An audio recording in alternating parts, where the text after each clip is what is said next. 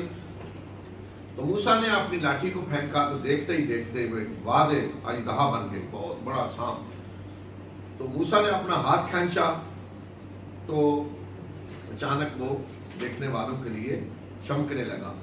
ایسے بغل سے اپنا ہاتھ ڈال کے نکالا تو جس طرح بلب ٹیوب سفید اس طرح ہاتھ چمکنے لگا. تو یہ دو بڑی نشانیاں تھیں جو حضرت موسیٰ کو دی گئی. یہ دیکھ کر قوم کے سرداروں نے کہا، فرعون سے کہا کہ یہ کوئی ماہر جادوگر ہے اور یہ چاہتا ہے کہ تمہیں تمہاری سرزمین سے نکال دے. اب بتاؤ تم کیا حکم دیتے ہو، کیا کرنا ہے، آپ کو فیصلہ کرو. دیکھیں نا فوراً سازش بنا دی کہ یہ تمہیں جادو کے ذریعے تمہاری حکومت پہ قبضہ کرنا چاہتا ہے، جادو کے ذریعے تمہاری سرزمین سے تمہیں نکالنا چاہتے ہیں، قبضہ کرنا چاہتے ہیں. اس طرح عوام کے جذبات بڑھتے ہیں نا بڑے، عوام کے جو بھیڑ بکریوں کی طرح ہوتے ہیں، کوئی سوچ نہیں کچھ نہیں. تو ان کے جذبات بھڑکانے کے لیے یہ بڑے ماہر ہوتے ہیں لیڈر، کہ ایسی کوئی بات کہہ دیں گے کہ فوراً عوام ہاں دیکھ رہے ہیں یہ بات ہے. اصل پیچھے سازش یہ ہے، اصل مقصد یہ ہے، یہ سارا کچھ تو ایسے ہو رہا ہے ظاہر، اصل پیچھے یہ ہے. تو یہ چال ہوتی ہے بڑی. آگے بھی آپ دیکھیں گے فرعون، یعنی آپ کو یہ ماننا پڑے گا یہ آج کے لیڈر جو ہے فرعون کے سامنے کیا حیثیت ہے. ایسے ایسے مشکل مرحلے میں ایسے ایسے سیاسی بیان دیے ہیں اس نے کہ حیران رہ جاتا ہے آدمی سمجھتے اب تو بیان اب پھنس گیا، اب کیا کرے گا. لیکن وہاں وہ ایسی چال چلتا ہے کہ آدمی حیران رہ جاتا ہے کہ لیڈرشپ جو ہے شیطان تو ہوتا ہے.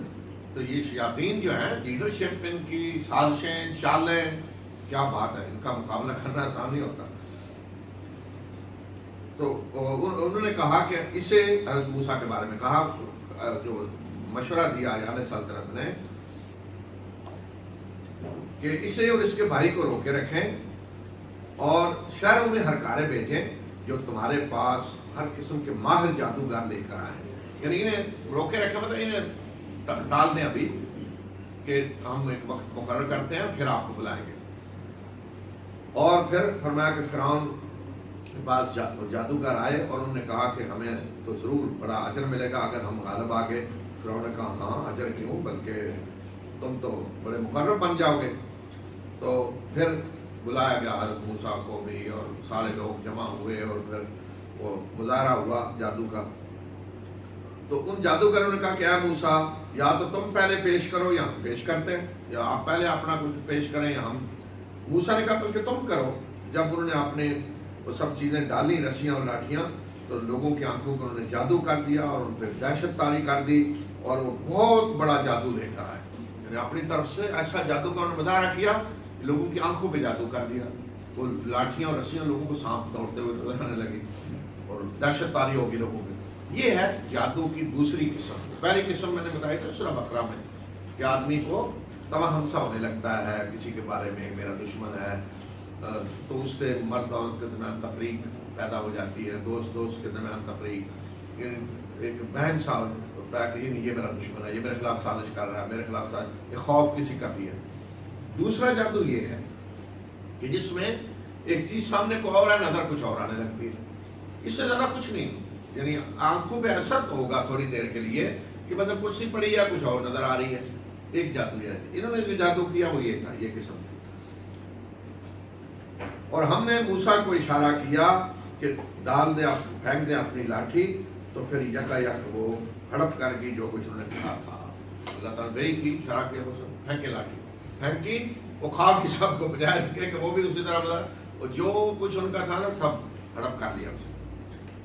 تو حق واقع ہو گیا اور جو کچھ انہوں نے وہ کیا تھا وہ سب باطل ثابت ہو گیا اور وہاں وہ مغلوب ہو گئے اور ذلیل ہو کر رہ گئے. جادوگر اور فرعون اور سارے مغلوب بھی ہوئے اور ذلیل ہو گئے اور سجدہ جادوگر سجدے میں گر پڑے گئے, بے ساختہ سجدے میں گر پڑے اور انہوں نے کہا کہ ہم رب العالمین پہ ایمان لے آئے. کون؟ موسیٰ اور ہارون کے رب پہ وضاحت کے ساتھ. یہ نہ کوئی سمجھے رب العالمین کو اور ہے ان کا. انہوں نے کہا جی رب العالمین پہ ایمان لے آئے, وہ رب العالمین جو موسیٰ اور ہارون کا رب ہے. اچھا اگر تو رب العالمین کو موسیٰ ان کے علاوہ ہوتا تو پھر ہم چلو کچھ موسیٰ اور ہارون کا رب یہ دشمن ہمارے, اس میں یہ تو کچھ سیاسی چال ہے. دیکھیں ذرا آگے. فرعون نے کہا کہ تم ایمان لائے اس سے پہلے کہ میں تمہیں اجازت دوں. میں نے اگر ایمان لانا بھی تھا تو مجھے بتائیں, کو مشورہ دیں اور میں سوچ کے بتاتا تو میں اجازت دیتا. میری اجازت کے بغیر ایمان لائے. یہ چال ہے جو تم نے شہر میں چلی ہے تاکہ شہر کے باشندوں کو اس سے نکالو, جلدی تمہیں معلوم ہو جائے گا. تو چال ہے, تم ملے ہوئے آپس میں, پہلے سے گٹھ جوڑ تھا, یہ چال چلے تاکہ حکومت پہ قبضہ کرو تو جلدی تمہیں معلوم ہو جائے گا تمہارا کیا اثر ہوتا ہے. میں تمہارے ہاتھ پاؤں مخالف سمت میں کاٹوں گا اور تمہیں سب کو سولی پہ چڑھا دوں گا. اب وہ جادوگر جو آئے تھے نا پہلے جی ہمیں کچھ ملے گا, یہ قوم تو ہوتی ہے نا وہ دیکھتے رہے کو اس طرح 10 روپے 5 روپے مل جائیں تماشا دکھا کے تھوڑے. اب ان کے اندر ایمان کی طاقت دیکھیں. ان جادوگروں نے کہا ہم اپنے رب کی طرف پلٹ کر جانے والے ہیں, قتل کریں گے تو کیا ہمارا کہنا, ہم تو اپنے رب کے پاس جا رہے ہیں, کر لیں قتل. اور آپ کو ہمارے اوپر غصہ کیا ہے؟ صرف یہ کہ ہم اپنے رب کی آیات پہ ایمان لے آئے جبکہ وہ ہمارے پاس آئیں. جادوگر نے فرعون کو کہا کہ تمہیں جو غصہ آ رہا ہے ہمارے اوپر, یہ اتنا جو انتقام کی باتیں کر رہے ہو, غصہ کس بات پہ ہے؟ صرف یہ کہ ہم اپنے رب کی آیات پہ ایمان لے آئے. جو ہمارے سامنے آئی آیات ہم نے مان لیا, ہم نے کوئی ڈاکہ ڈالا ہے, کوئی چوری کی ہے کہ ہمیں سولی پہ چڑھانے کی باتیں کر رہے ہو. پھر انہوں نے دعا کی کہ پروردگار ہم پہ صبر انڈیل دے اور ہمیں اسلام کی حالت میں وفات دینا. ڈر ختم, کھاؤ کر لو جو کچھ کرنا ہے. تو اس کے بعد پھر یہ تو معاملہ ختم ہو گیا. اب جو ہے واضح ہو گیا کہ موسیٰ جو ہے ان کے پاس جو کچھ ہے جادو نہیں, یہ تو واقعی کچھ اور ہے. تو یہاں مسئلہ پھر خطرناک تھا نا بڑا. تو اب فرعون دیکھیں ذرا اسرائیل پھر آگے اس نے کیسا کیا کیا. اور قوم فرعون کے سرداروں نے فرعون کو کہا کہ کیا تو موسیٰ اور اس کی قوم کو چھوڑ دے گا کہ زمین میں فساد پھیلائیں اور تجھے اور تمہارے معبودوں کو چھوڑ دیں. اس نے کہا نہیں ایسے کیسے ہو سکتا ہے. فرعون نے کہا کہ ہم ان کے بیٹوں کو قتل کریں گے اور ان کی عورتوں کو زندہ رہنے دیں گے اور ہم ان پہ پوری طرح حاوی ہیں, کوئی خطرہ نہیں, پوری طرح ہم حاوی ہیں, جو چاہیں کریں. تو موسیٰ نے اپنی قوم سے کہا کہ اللہ سے مدد طلب کرو اور صبر کرو, بے شک زمین اللہ کی ہے, وہ جسے چاہتا ہے اپنے بندوں میں سے وارث بناتا ہے اور انجام کار متقی لوگوں کے لیے ہے. تو بنی اسرائیل نے کہا کہ ہمیں اذیت دی گئی, اس سے ہم ستائے گئے اس سے پہلے کہ آپ ہمارے پاس آتے اور اس کے بعد کہ آپ ہمارے پاس آئے.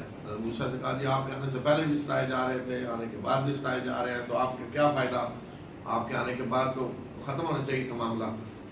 تو وہ چاہتے تھے فوراً کچھ ہو جائے, لیکن اللہ تعالیٰ کی سنت یہ ہے کہ اللہ تعالیٰ امتحان لیتا ہے, صبر کہتا کریں. تو موسیٰ نے کہا کہ ہو سکتا ہے تمہارا رب تمہارے دشمنوں کو ہلاک کر دے اور زمین میں تمہیں خلیفہ بنائے اور پھر دیکھے کہ تم کیا کرتے ہو. اور ہم نے آل فرعون کو قید سالی اور ثمرات یعنی خوراک کی کمی میں پکڑا تاکہ وہ یاد دہانی کریں, سبق حاصل کریں.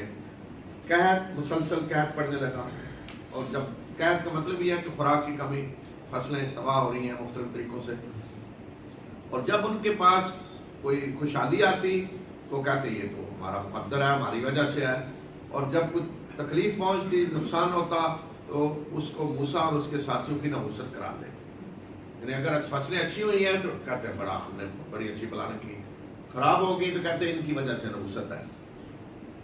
خبردار, نحوست تمہاری جو ہے وہ اللہ کی طرف سے, اللہ کی شامت ہے, اللہ کی طرف سے شامت تمہاری آئی ہے, نحوست نہیں ہے کسی کی, لیکن تم میں سے اکثر نہیں جانتے.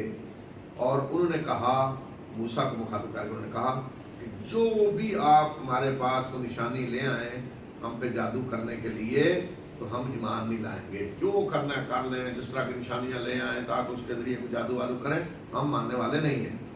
ہم نے ان پر طوفان اور ٹڈی دل اور جوئیں اور مینڈک اور خون تفصیلی یہ نشانیاں بھیجیں, اور انہوں نے تکبر کیا اور وہ مجرم قوم تھی. یہ مختلف شکلوں میں عذاب آیا, طوفان, ٹڈی دل جو ساری فصلیں کھا جاتے, جوئیں ہر طرف, مینڈک اس طرح کے گھر میں ہر طرف جو آدمی کھانا کھانے لگا لقمے کو جائے منہ میں مینڈک, خون, پانی, خون بن رہا ہے. ساری مختلف اوقات میں یہ عذاب کی شکلیں تھیں.